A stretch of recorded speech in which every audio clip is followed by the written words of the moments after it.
Hello ladies and gentlemen, this is Jamie, aka Rick here, bringing you part 45 of my GTA4 Let's Play.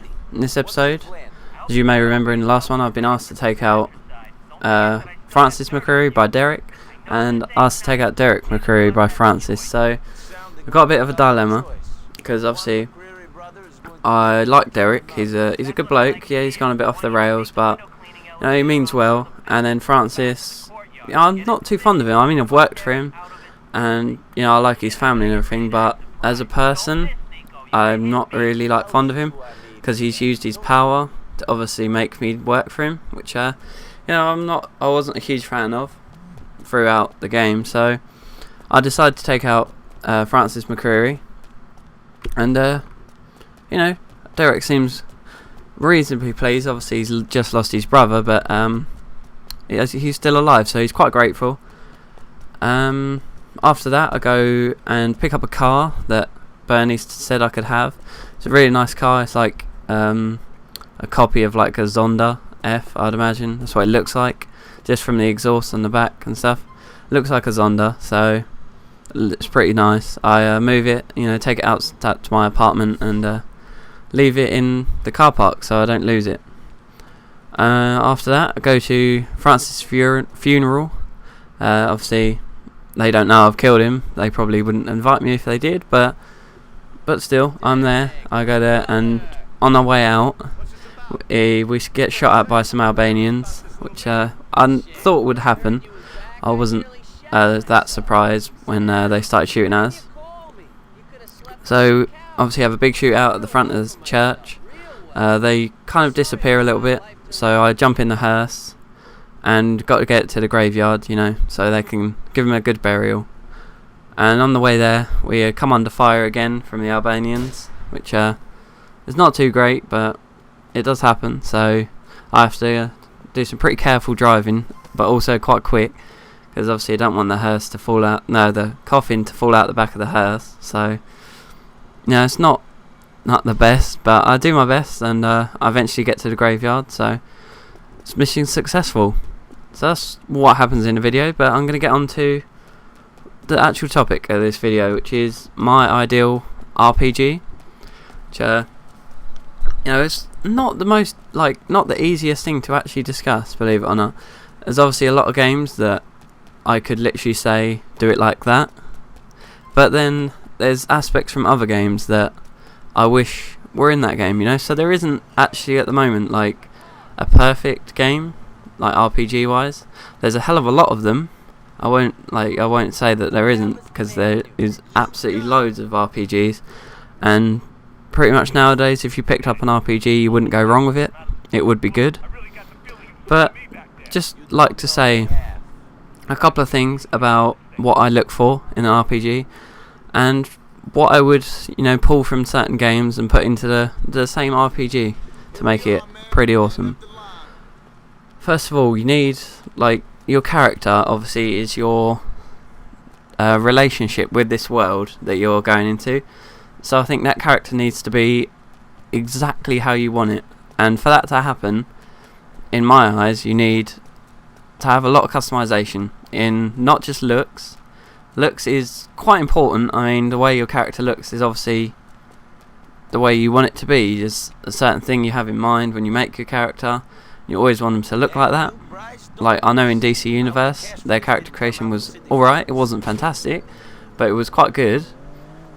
And there was a certain, you know, set that I always put on all my characters, no matter what. Just change the colours depending on what kind of spells they use, that kind of thing. And I always wanted them to look like that, because they looked pretty awesome. So, I mean, no matter what your RPG is, you want your character to look and behave as much like you want it to. I know in most RPGs now, you haven't got much character customization, which I think is not necessarily a bad thing, but obviously for the storyline they've got to look reasonably normal. Because like a Final Fantasy game, I can completely understand it, because they're so character driven that it would feel a little bit out of place if they couldn't say the name, because obviously when you make your character you choose what it's called, whereas in like Final Fantasy they have their own names and you just play those characters because it's such a character driven game. Same with like Mass Effect, games like that. Whereas, say, Borderlands, you obviously have your own name in that, because that game's not character driven.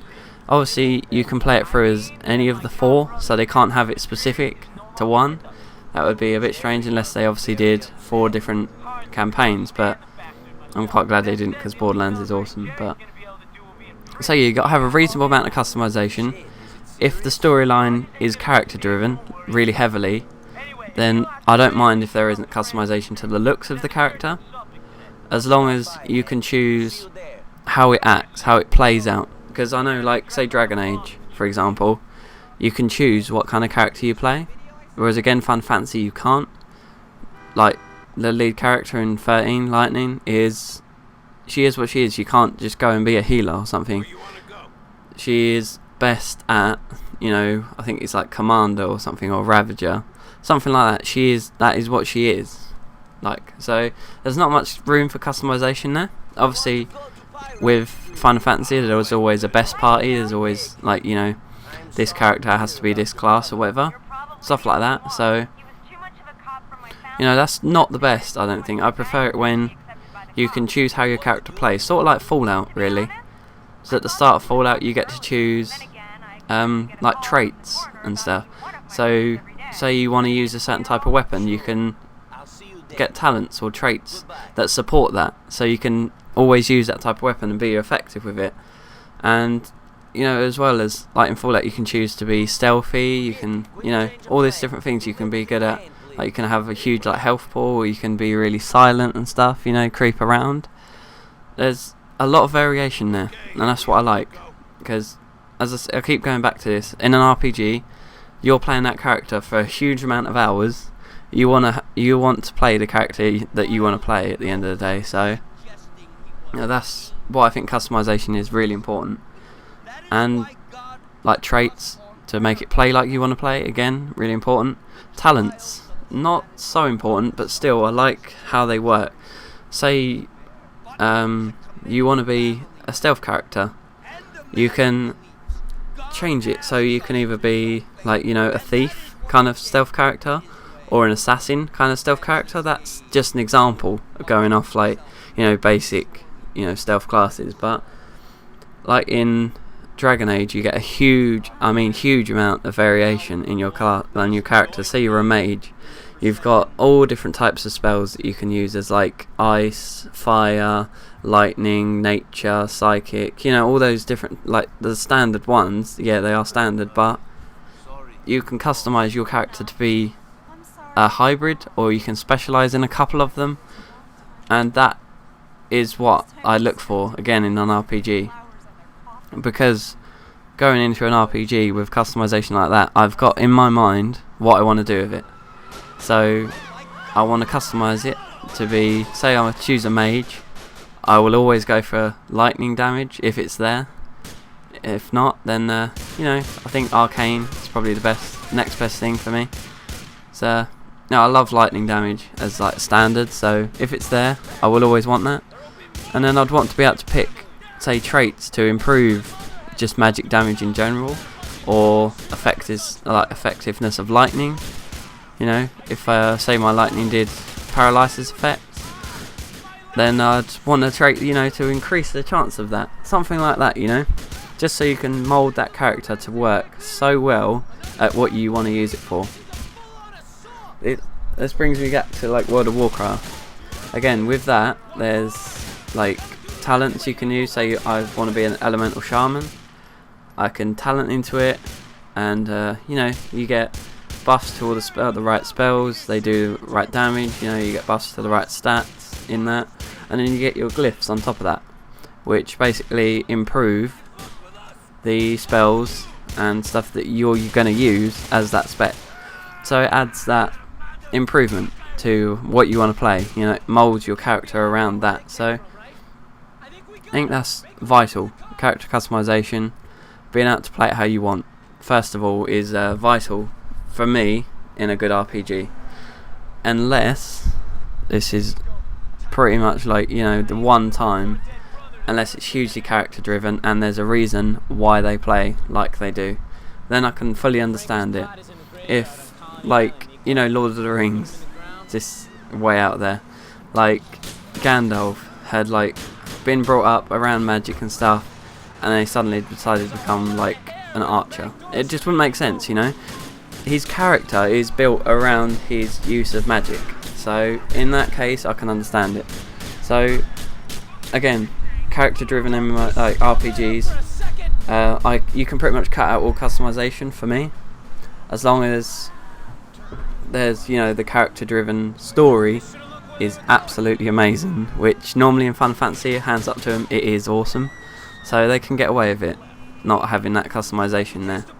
Obviously you can change what your party's wearing, you know, stuff like that, so you can you get a slight bit of variation, but it's not that much. It's just, in the end, it's literally just equip the best item for best results kind of thing. So I think that's another thing, there's got to be good loot in the RPG.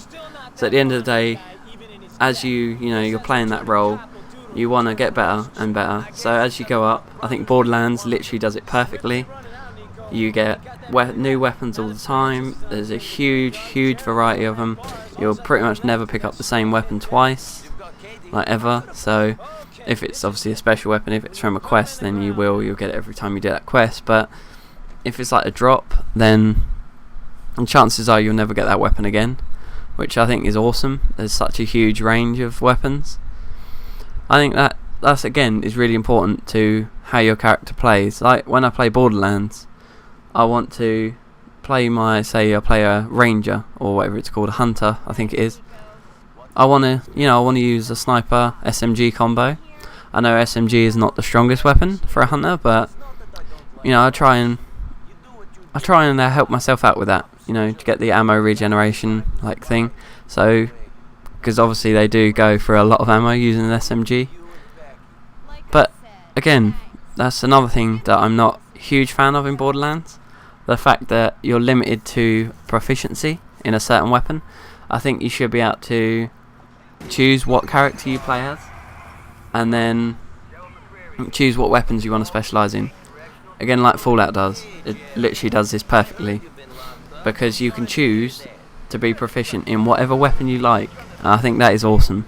If Borderlands did that, then that would pretty much be the perfect game for me. Hopefully they'll do that in the second one. That would be a huge improvement, I think, to the game. So you never know. Maybe they will add that in. It's definitely, if I could, I'd choose my hunter to be proficient in SMGs and sniper rifles, because I think that is such a good combo. And the fact that I found an absolutely amazing SMG on my hunter, but you know, still I used them before I found that, so it is a lot of fun. What else? Long, it's got the length of it. I think some RPGs suffer because the games aren't long enough. With an RPG, obviously you're building that character up, so you don't want to literally 1 minute be really bad, next minute be awesome. I know it'd be good, that would be quite a lot of fun, but that gradual build up, you know, you develop over time, you kind of bond with your character. That's the whole point of an RPG, that you feel connected to that character in some way. I think that is, again, the most important thing, or one of the most important things. I swear I keep saying everything is the most important, but yeah, this it's got to be, the length of it, it's got to be long enough to obviously, you know, have a progressive storyline, to obviously get your character to not max level necessarily, but high level, be able to do the storyline without too much grinding, and you know, just flow through it. You've got to have maybe some side missions here and there, just to break it up a little bit, you know, so you don't get too bored with the storyline, which you shouldn't if it's written well enough, but you never know. Doing the same quest for the same people may get a bit boring sometimes. So I don't really know like exactly what I would say would be like perfect way to go through an RPG. So obviously, if you're sticking to the storyline the whole time, that'd be awesome, because then the story is obviously strong enough to be able to do that. But if you get the urge to go off and do side quests, then that doesn't say much about the storyline, because obviously it's not interesting enough for you to stick around and do it all the time. So I think side missions aren't necessarily a bad thing, but if you feel like you need to do them to be able to continue playing the game, for whatever reason, be it like burnt out, like on the content that you're playing, or the fact that you need to do them to continue the storyline, either one of those I think is bad. But if they're just put in there maybe for an extra bit of loot, or a bit of a side, a bit of background story on a different character or something like that, then I think that would be the right way to do it. But if you have to do it, or you feel you have to do it, then I think that's bad, because naturally in an RPG you want to continue on with that main storyline and progress as far as you can with that. So yeah, again, length is important, and content as well obviously is important. What else have I got written down here? Amazing story. It's pretty vague, but yeah, so obviously if you're not interested in the story, again, you won't want to play it. I know there's been a lot of RPGs where that's not the case. For me, I haven't enjoyed the story, but I've enjoyed the gameplay sufficiently enough to warrant keep playing it. I mean, Borderlands, the story isn't the best. I will admit that it's not a fun fantasy storyline whatsoever, but the gameplay is so good that I kept playing it. Whereas Final Fantasy, it's kind of the other way around. The gameplay obviously is good, but they change it too much. I think the new one in Final Fantasy 13 I wasn't a huge fan of. I think still the Final Fantasy 7 and 8, like the true turn-based system, where you're literally nothing's happening until you choose your moves. I prefer that. I know it's a bit slower, but I don't know. I really enjoy that a lot more. So, but again, the story, it's got to be brilliant in an RPG, because it's not. If you haven't got a good story in an RPG, then it's, with Borderlands, if the story wasn't great, it's just a first-person shooter where you're killing the same things over and over again. It's just a generic like Call of Duty thing where you move along, shoot stuff, move along, shoot stuff. Whereas if you got a storyline there that's good enough to grip you, then that's a good thing. That's important in an RPG. So I think. Oh, and I got another thing. Alternate endings. I know not many RPGs do this, but they should do, because obviously it gives you replayability first of all. Because if there's more than one ending to a game, you will play it more than once, guarantee it. I know I do it on a regular occasion. What else is there? Another reason for alternate endings, I suppose, just so you can kind of play out the story how you want it to play out. Another thing, sounds quite vague, but obviously it's not like say Infamous where it's literally good and evil. I think it's got to be a bit more than that. There's got to be choices in the game that subtly affect how it turns out. I think like Mass Effect does this. Like you can have different you can choose to do different things, and maybe certain people won't join your party, or certain quests won't be available, something like that. I think I haven't played Mass Effect, but from what I've heard, I think it's sort of like that. So I think decisions you make have got to affect the game somehow. Maybe instead of talking like being like having quests for that person, you get quests for this person instead, and that's slightly different. They're different quests, so it gives variety, it gives replayability as well, and it affects your story and your character. Not necessarily in a good and evil way, although that is the simplest way of doing it, obviously. But how they develop as well as a character. So maybe you get access to different spells and stuff, or whatever attacks. It's quite difficult to actually come to a like solid conclusion on something like that. But to wrap up, so you want reasonably long game, good customization. Unless it's character driven, then it's not so much important. A lot of loot, and powerful weapons and stuff like armor, all that makes you feel good about your character, because you've got this good weapon or good armor, and you can do crazy stuff with it. Amazing storyline. Again, because you want to keep playing.